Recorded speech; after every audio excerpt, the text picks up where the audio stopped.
지난주 변화산에서 일이 끝나고 예수님은 제자들과 산 아래로 내려오십니다. 그리고 오늘 우리가 읽었던 일이 벌어집니다. 산 아래에서 마주하게 된 광경은 마치 모세가 시내산에서 십계명 돌판을 받아 내려왔을 때 보아야 했던 모습을 생각나게 합니다. 모세가 내려왔을 때 아래에 있던 이스라엘 백성들은 금송아지를 만들어서 이게 우리를 구원한 신이다 라고 하면서 그 앞에서 온갖 이교의 잡신 숭배 행위를 하고 있었습니다. 참담함과 분노에 모세는 받아 내려왔던 돌판을 그들에게 던져서 깨뜨립니다. 예수님이 변화산에서 내려오셨을 때 산 아래에 남아있던 9명의 제자들을 보십니다. 그리고 아들을 데리고 온 한 아버지를 보십니다. 아들이 간질에 걸려서 한시도 눈을 뗄 수 없는 그런 아이를 가진 아버지는 예수님이라면 내 아들을 고쳐줄 수 있지 않을까라는 믿음을 가지고 예수님께 옵니다. 하지만 아버지가 도착했을 때 예수님은 부재 중이셨습니다. 그래서 이 아버지는 예수님의 제자들에게 자기 아들의 치료를 부탁합니다. 하지만 제자들은 고치지 못합니다. 참 이상합니다. 마태복음 10장 1절은 이렇게 기록하고 있습니다. 예수께서 그의 12제자를 부르사 더러운 귀신을 쫓아내며 모든 병과 모든 약한 것을 고치는 권능을 주시니라. 산 아래에 있던 제자들은 이미 권능을 받은 제자들입니다. 예수님은 이 권능을 그들에게 주셨다가 다시 회수하지 않으셨습니다. 권능은 아직 그들에게 남아 있습니다. 그러나 그들은 이 아이를 고치지 못했습니다.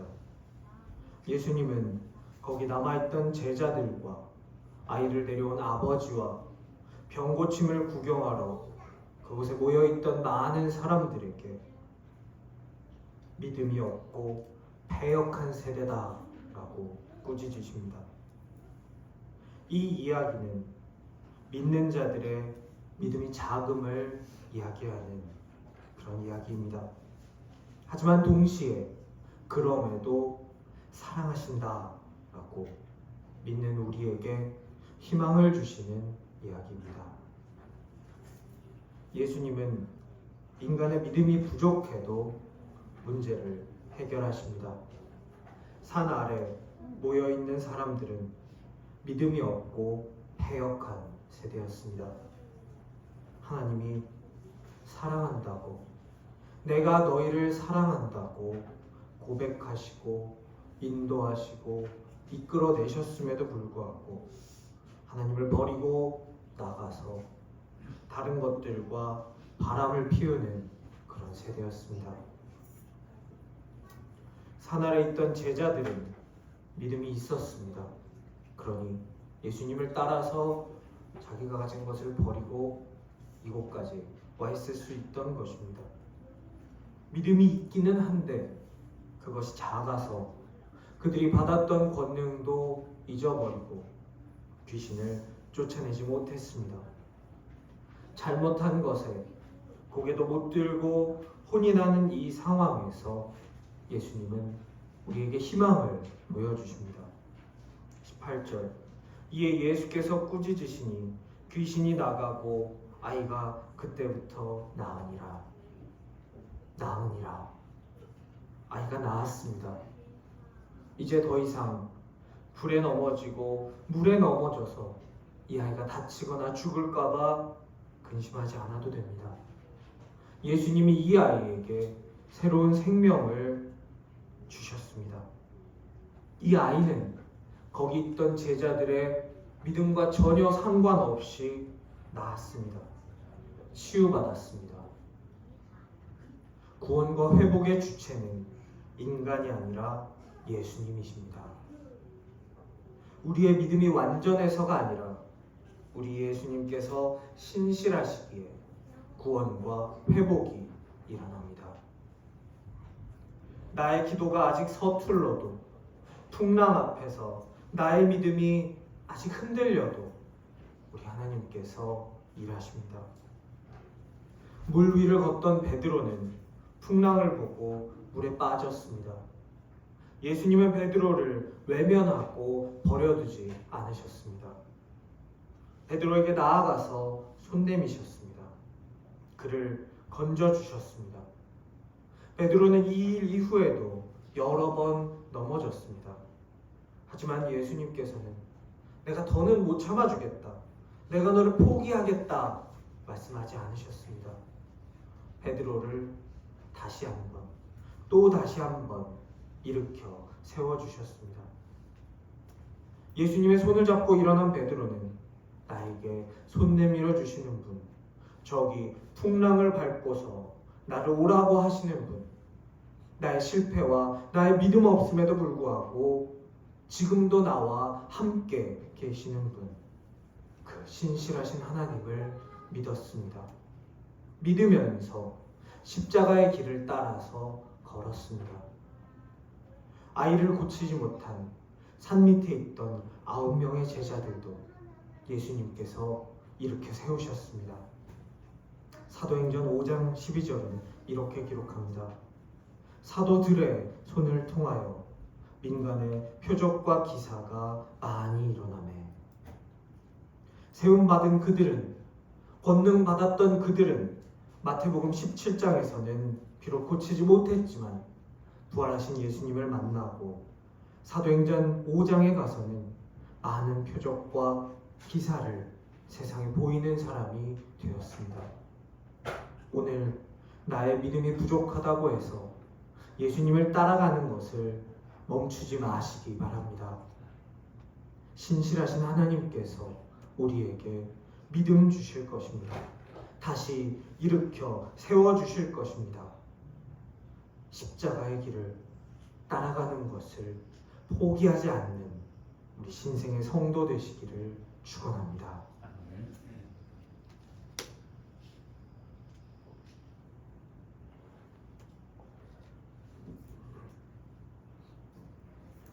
예수님은 오늘 겨자씨 한 알만큼의 믿음을 말씀하셨습니다. 겨자씨는 이스라엘 사람들의 생각 속에 가장 작은 씨앗이었습니다. 예수님이 요구하시는 믿음은 황소만한 믿음도 집채만한 믿음도 아닙니다. 겨자씨만한 믿음입니다. 하나님은 이미 작은 믿음을 통해서 일하시고 계십니다. 하나님이 말씀하셨던 이 겨자씨는 생명의 잠재력을 가지고 있는 존재입니다. 그냥 보기에는 겨자씨나 모래알이나 다를 바가 없어 보입니다. 하지만 모래알은 비가 오고 봄이 돼서 날씨가 따뜻해져도 그냥 모래알일 뿐입니다. 하지만 겨자씨는 봄이 되고 비가 오면 싹을 틔워서 생명을 잉태합니다. 그 안에 생명을 향한 방향성이 존재합니다. 겨자씨는 우리 교회 마당에 있는 큰 나무처럼 크게 자라지는 않습니다. 하지만 작은 덤불을 만들어서 그 안에 새들이 깃들 수 있게 합니다. 생명을 낳고 생명을 품어줍니다. 한 사람의 존재만으로 위로가 되는 그런 사람을 만난 적이 있습니다. 그 사람이 거기에 있고 언제든 내가 도와달라고 하면 나를 외면하지 않고 도와줄 것이다 라고 믿을 수 있는 사람이었습니다. 겨자덤불에 작은 새들이 그들의 천적을 피해서 숨는 것처럼 저는 그 사람이 거기 존재한다는 것만으로 위로를 받고 삶을 포기하지 않을 새 힘을 얻을 수 있었습니다. 예수의 제자 되기 원하는 우리도 그 겨자덤불 같은 사람이었으면 좋겠습니다. 세상이 보기에 화려하고 크지 않더라도 나의 본분에 내가 맡은 것에 충실하게 그저 그 자리에 있는 것만으로 우리 이웃에게 희망이 되는 사람이었으면 좋겠습니다. 우리 공동체가 그런 겨자덤불이 되기를 기도합니다. 그러기 위해서 생명력을 가진 믿음, 생명을 향한 방향성을 가진 믿음, 겨자씨만한 믿음을 갖는 우리가 될 수 있기를 간절히 기도합니다. 귀신 들린 아이를 치유하시고 예수님은 두 번째로 죽음과 부활을 말씀하셨습니다. 첫 번째 말씀하실 때 예수님의 말씀에 항변했던 베드로가 어떻게 혼났는지를 제자들은 보았습니다. 그래서 이번에 말씀하실 때에는 아무도 함부로 입을 열지 못했습니다. 23절 말씀처럼 그저 매우 근심했을 뿐입니다. 예수님의 말씀을 제대로 이해했는가를 가지고 지금 17장에서 등장하는 제자들을 데리고 시험을 본다고 하면 다들 불합격일 것입니다. 이들은 예수님의 길을 이해하는데 실패했습니다. 예수님의 십자가 예고는 절망의 말이 아닙니다. 너희가 잘못된 동아줄을 잡았다. 내가 죽고 이 사역은 다 끝날 거다라는 그런 말이 아닙니다. 너희의 실패도 나의 사역 안에 포함되어 있다라는 선언입니다. 제자들은 십자가가 그들의 눈앞에 다가왔을 때조차 그것을 제대로 이해하지 못했습니다. 그들이 예수님의 뜻을 제대로 알게 된 것은 예수님께서 부활하신 이후였습니다. 우리는 제자들처럼 실패하고 넘어지고 죄를 짓고 지은 죄를 반복해서 짓습니다. 때로는 이런 나는 예수님을 따른다고 어디 가서 말할 수 있는 그 자격조차 없는 것만 같습니다. 하지만 우리 예수님은 능력 있는 사람만 데리고 그 길을 가지 않으셨습니다. 넘어지고 또 실패하고 가르쳐줘도 이해하지 못하는 그 제자들을 데리고서 그들과 함께 구원의 길을 완성하셨습니다. 오늘 말씀에서 우리 예수님은 제자들을 내치지 않으셨습니다. 그들의 제자 자격을 박탈하지 않으셨습니다. 그들에게 맡겼던 사명을 취소하지 않으셨습니다. 오히려 예수님은 고치지 못한 제자들을 대신해서 그 간질에 걸린 아이를 직접 고치셨습니다. 넘어진 제자들을 다시 일으켜 세우셨습니다. 제자들에게 가르쳤던 것, 그러나 그들이 이해하지 못했던 그것을 다시 한번 더 가르치셨습니다. 그리고 그들을 십자가의 길로 함께 데리고 가셨습니다. 창세기에서 아담과 하와는 죄를 짓고 낙원에서 쫓겨납니다. 하지만 하나님은 그들을 죽이지 않으셨습니다. 그들이 낙원에서 나가서도 새로운 삶을 이어서 살 수 있게 해주셨습니다. 그들에게 옷을 해입히시고 그들이 앞으로 계속 살 길을 열어주셨습니다. 그것은 단 한 번 벌어진 일이 아닙니다. 하나님께서 보여주신 무한한 용서의 첫 시작이었습니다. 가인은 그의 형제를 돌로 쳐서 죽입니다. 고대의 살인에 대한 합당한 처벌은 사형이었습니다. 하지만 하나님은 가인을 죽이지 않으십니다.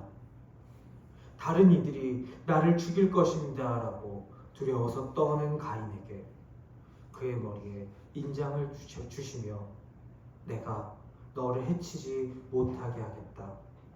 너를 지켜주고 함께하겠다 약속하시면서 가인에게도 살 길을 열어주셨습니다. 인간은 바벨에서 신같이 되고자 탑을 쌓아 올렸습니다. 이 크나큰 반역 앞에서 하나님은 그 탑을 지었던 인간들을 죽이지 않으셨습니다. 성경은 이런 반복되는 이야기를 통해서 우리에게 말씀하십니다. 하나님께서 인간을, 너희를 살게 해주실 것이다. 단순히 죽지 못하고 사는 것, 그저 목숨만 붙어 있는 것, 그렇게 해주시는 것이 아니라 아담과 하와와 함께 그 길을 가셨던 것처럼 가인과 그를 지키며 함께 해주셨던 것처럼 너희와 계속 함께 하실 것이다 말씀하고 계십니다. 사랑하는 신생의 성도 여러분, 우리의 믿음이 작아 보일 때 예수님은 우리보다 앞서서 일하고 계십니다. 신실하신 하나님은 우리의 작은 믿음도 사용하십니다.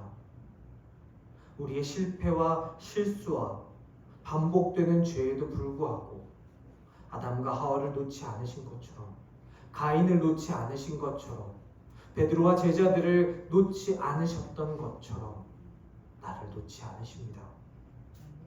우리 다시 예수님을 바라봅시다. 예수님께 나의 삶을 맡겨드립시다.